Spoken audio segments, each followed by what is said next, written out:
Hello દોસ્તો, તો આજે આપણે આવી ગયા હતા ધોરાજીમાં ખૂબ જ ફેમસ થયેલા મોજીલા મહોત્સવ મંડળના ગણપતિના દર્શન કરવા માટે।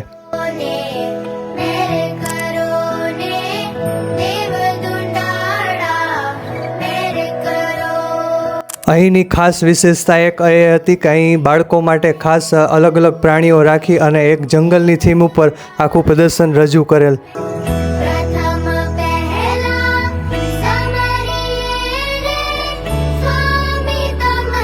અહીંની બીજી વિશેષતા એ છે કે અહીં રોજ અલગ અલગ કાર્ટૂન કેરેક્ટર દ્વારા બાળકો સાથે એન્જોયમેન્ટ પણ કરવામાં આવે છે।